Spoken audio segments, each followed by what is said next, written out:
Welcome to my channel Sci-Fi Love Story. Thanks for watching. Please like and subscribe. The signal had been screaming for 112 years. Not loudly. Not clearly. It did not beg. It did not warn.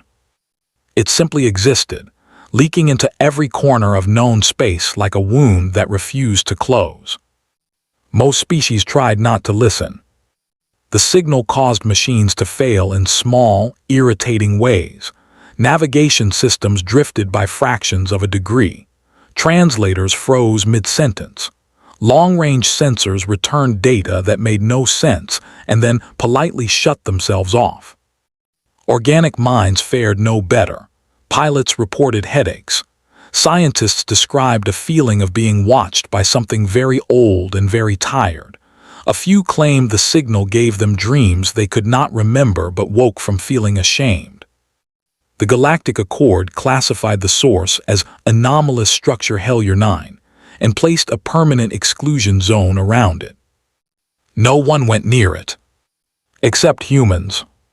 The human exploration vessel, Ranger's Mercy, exited faster than light travel with a violent shudder, as if the universe itself objected to their arrival. Captain Elias Rowan did not move until the shaking stopped. "Report," he said calmly.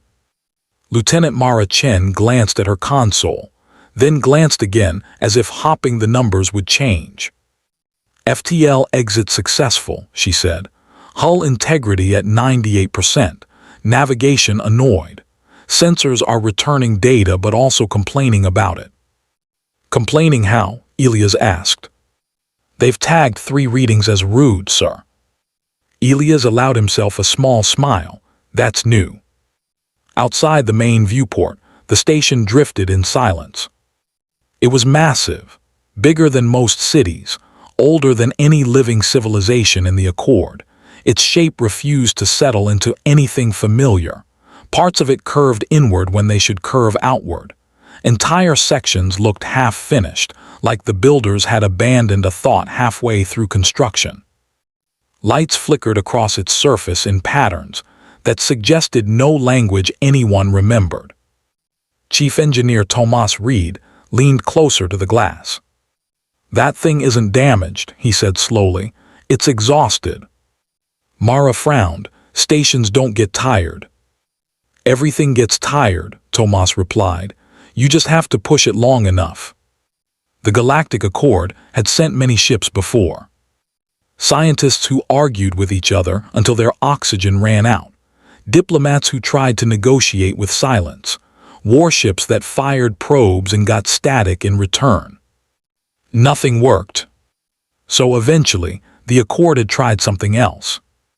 They had sent people who fixed broken things for a living. Humans. The docking clamps extended. For a long moment, nothing happened. Then the station moved. Not away, not toward them. It adjusted. The clamps locked in place with a deep metallic sound that echoed through the Ranger's Mercy like a reluctant sigh. "Docking successful," Mara said. "I think." Elias stood. "Let's go say hello." The airlock opened onto darkness. Emergency lights flickered on as the humans stepped inside, their boots touching a floor that felt warm through their suits. "Atmosphere?" Elias asked. Mara checked her readings. "Breathable, barely. Filters are ancient but functional." Tomas tapped the wall gently with a gloved hand. "This alloy isn't decaying," he muttered. "It's been holding itself together out of habit." They moved deeper into the station. The corridors were wide, designed for beings taller and thinner than humans. Gravity shifted slightly with every step, as if unsure how much effort to apply. Lights brightened when they approached, dimmed when they passed, like the station was watching them go. Something echoed far away. Not footsteps. Not machinery. More like a long breath released through clenched teeth. Mara swallowed. "Did you hear that?" "Yes," Elias said. "Keep moving." They reached the core chamber 34 minutes later. The door was already open. That alone was unsettling. Inside, the heart of the station floated in midair. It was not a reactor. It was a cage. Massive rings rotated around a central mass of impossible density. Crystalline structures pulsed with fatting light. Containment fields shimmered, weak and uneven, like stretched fabric about to tear. At the center, something dark twisted slowly. Mara's scanner shrieked. She stared at the readings, her face draining of color. "Oh no," she whispered. Elia stepped closer. "What is it?" Tomas exhaled sharply. "It's a star," he said, "folded, compressed, not collapsed enough to be a black hole but not free enough to burn normally." Mara shook her head. "That's impossible." "Yes," Tomas agreed, "that's why it's failing." The signal suddenly made sense. The station was not calling for help. It was screaming because it hurt. Containment fields flickered again, and for a brief moment the humans felt something press against their minds. Not words, not images. Pain. Elias steadied himself against a railing. "Can we fix it?" he asked. Myra looked at him like he had lost his mind. "Captain, every species that came before us decided this was beyond repair." Elias met her eyes. "I didn't ask what they decided, I asked what we can do." Tomas studied the core, fingers moving unconsciously as if already adjusting systems. "Yes," he said slowly, "but not by restoring their design." "Of course not," Elias replied, "we're human." The moment they began rerouting power, the station reacted. Lights flared, gravity spiked, then dipped. Alarms that had not functioned in decades suddenly screamed into life. A presence filled the chamber. Not visual, not audible. Felt. Interference, DATCTD. Unauthorized action. Mara froze, "It's aware." Elias removed his helmet. "Good," he said, voice steady, "then listen." The presence pressed harder, like gravity on the soul. "All before you failed." Elias looked up at the twisted star. "Yeah," he said quietly, "they probably tried to be perfect." Human engineering was not elegant. It was layered. Redundant systems stacked on top of backups for the backups. Ugly braces added where theory said none were needed. Emergency controls that assumed someone would panic and make things worse. Humans planned for failure. They expected it.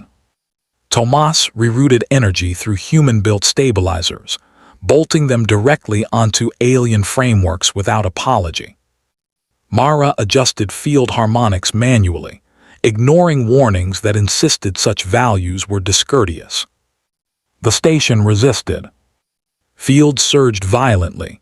A feedback arc slammed Tomas into a console, sending him crashing to the floor. Mara dragged him back, hands shaking. "We're pushing it too hard." Tomas coughed, blood speckling his visor. "No," he said, "we're pushing it honestly." The presence shifted. "Why do you continue?" Elias wiped sweat from his brow. "Because broken things don't stop mattering just because they're inconvenient," he said. Silence followed. Then, "No one has said THAT before." Minutes stretched into hours. The folded star stopped screaming so loudly. Just a little. The containment field stabilized, not perfectly but enough. Enough for now. Data began to unlock. Archives poured into human systems. History, design philosophy, failure logs. The builders had been brilliant. They had designed a system that assumed eternal control and flawless understanding. When something unexpected happened, they had no room to adapt. They had waited for perfection to return. It never did. As the final stabilizer locked into place, the signal across the Hellier Rift changed. It softened. For the first time in over a century, the screaming stopped. Mara slumped against a console, exhausted. "We did it," she whispered. Elias looked around the chamber, now calm, steady breathing. "No," he said softly, "we kept it alive." The President spoke one last time. "CARTKRS identified. Humanity accepted." Far across the galaxy, sensors blinked. The impossible had been touched. And the universe had noticed. The galaxy noticed immediately. Not through announcements or messages. Not through celebration. It noticed through quiet changes. Sensors in distant systems blinked with data they should not have detected. Automated communication relays picked up pulses they could not explain. AI in research stations halfway across the spiral reported logs that were no longer accurate, as if someone had rewritten reality in tiny increments. And at Hellier 9, the station itself hummed with a steadiness it had not known in centuries. Elias Rowan stood on the central platform looking at the stabilized folded star. It rotated calmly, its light spilling over human-made braces and alien conduits alike. He had slept little. He had eaten less. And yet, for the first time since arrival, he felt a strange weight lift from his shoulders. Mara Chen approached, scanning her instruments, but her eyes kept drifting to the glowing heart of the station. "It's alive now," she said softly. "Not like before, it's not screaming, it's stable, it's accepting us." Elias nodded. "We didn't just fix it, we became its caretakers. That's unusual." "Unusual is understatement," Tomas Reed said, stepping out from the shadows. His clothes were smudged with dust and scorched metal, but his grin was wide. "It's practically miraculous." Elias allowed a faint smile. Humans have a habit of surviving impossible situations. Tomas laughed, low and dry. "And now we've taught a station how to survive with impossible humans." The corridor lights shifted in subtle hues, as if the station itself appreciated the joke. They did not leave immediately. The Galactic Accord had expected them to report success and return to standard operations. But humans were never satisfied with reports alone. They explored, inspected, and improvised, always searching for a deeper understanding. Mara found a chamber lined with crystalline panels. When she tapped them, they responded. Not just lights, vibrations, textures, small pulses of warmth. The station had memory embedded in its structure. It could feel. She turned to Elias. "They never thought of engineers like us as part of their system. That's why it hurt so long. It was perfect until we came." "Not perfect," Elias said quietly. "Incomplete, waiting, and we finished it differently. Better, maybe." Tomas leaned on a railing, gazing at the folded star. "Better is a human word." Elias ignored him. He already knew that humans had a unique perspective. We solve problems even when the rules seem impossible. The galaxy had underestimated them as always. News traveled faster than light, or something like it. Within 3 standard days, a conquered fleet entered the Hellier Rift, not to attack, not to demand, to observe. The species of the Accord had built fleets to conquer, fleets to defend, fleets to explore, but none of them could dare speak without being heard. That was the human difference. Humans acted first. Humans spoke later. Humans solved problems that logic said could not be solved. The alien observers hovered outside the station. Sensors detected stabilized energy flows, the folded star no longer thrashing violently. Field readings suggested containment had been reinforced in ways that defied traditional physics. Admiral Voral, a being whose species had never encountered human engineering, floated in the command module of the flagship Perseverance. Its skin shimmered with liquid patterns, and its multiple eyes blinked rapidly at every new reading. "It stabilized," it hissed through the translator. "Impossible. Every species, every century, failure is guaranteed. Yet here, humans alone succeed."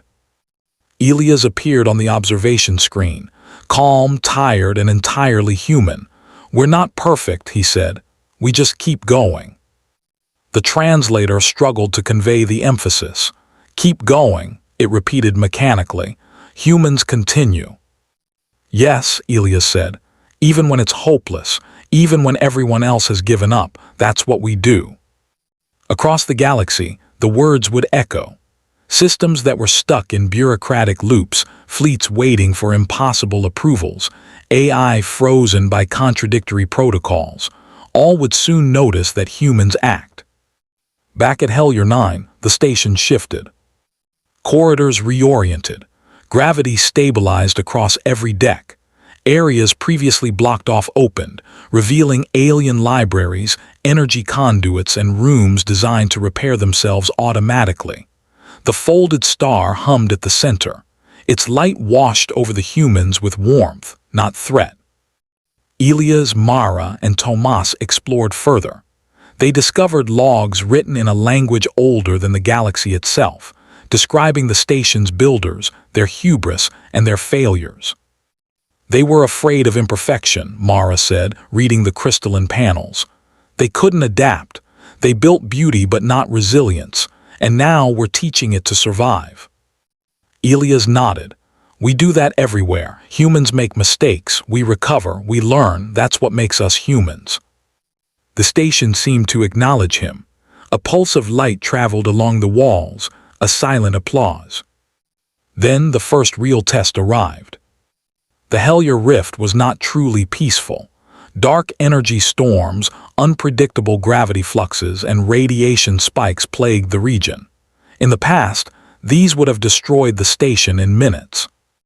A sudden flux struck, energy alarms screamed, gravity shifted violently. The folded star quivered in its containment. Mara grabbed a console. We have less than 5 minutes to stabilize all fields manually. Tomas groaned. Manual stabilization again, after everything we just did. Elias squared his shoulders. Then again it is. Humans adapt. Humans don't wait for permission. Humans act. They worked in tandem. Tomas recalibrated containment arrays. Mara rerouted emergency power through their human stabilizers. Elias monitored the star's vibrations, manually dampening resonance frequencies with careful timing. The station resisted, corridors bent unpredictably, gravity shifted underfoot, lights flickered like nervous eyes. And then something extraordinary happened. The station assisted. Panels retracted, allowing access to previously unreachable control nodes.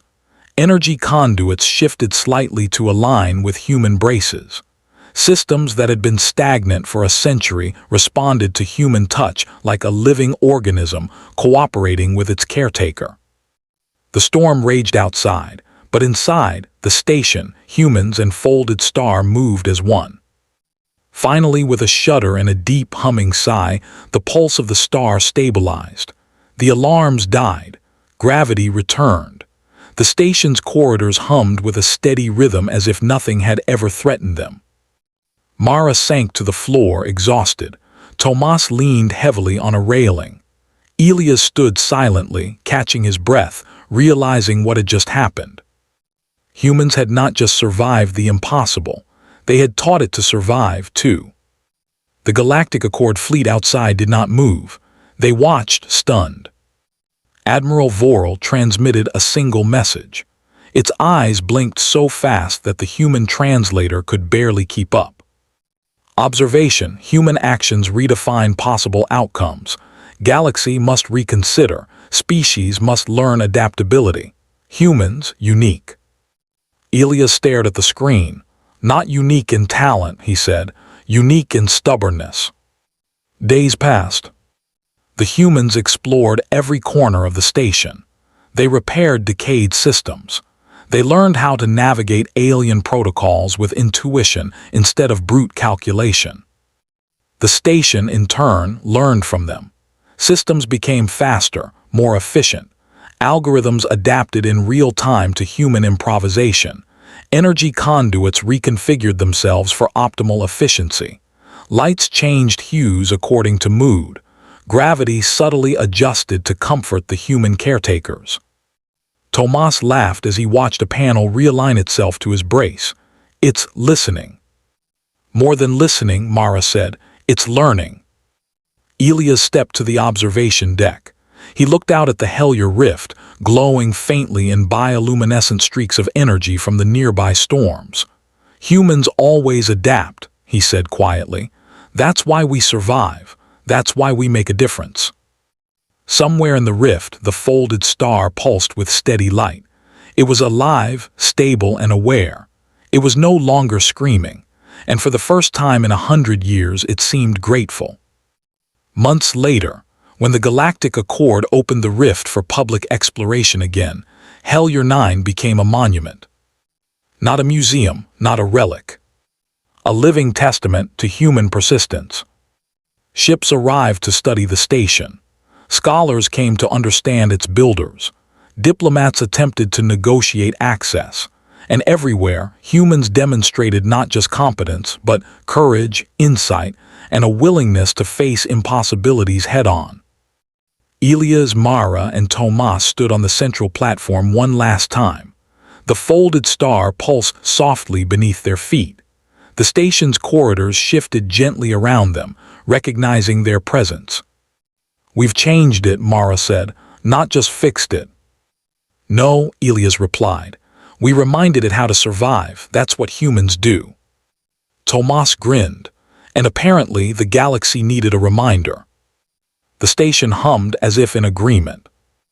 Outside, the stars of the Hellier Rift stretched into infinity, and for the first time, humans felt the weight of their place in the universe, not as visitors, not as conquerors, but as caretakers of the impossible. Elias breathed deeply. "We didn't just survive the impossible," he said. "We made it live." And the galaxy learned something new that day. Humans do not wait for destiny. Humans act. Humans persist. Humans thrive. The station pulsed once more, bright and steady, as if approving every word. And in that light, the impossible finally became possible. The end.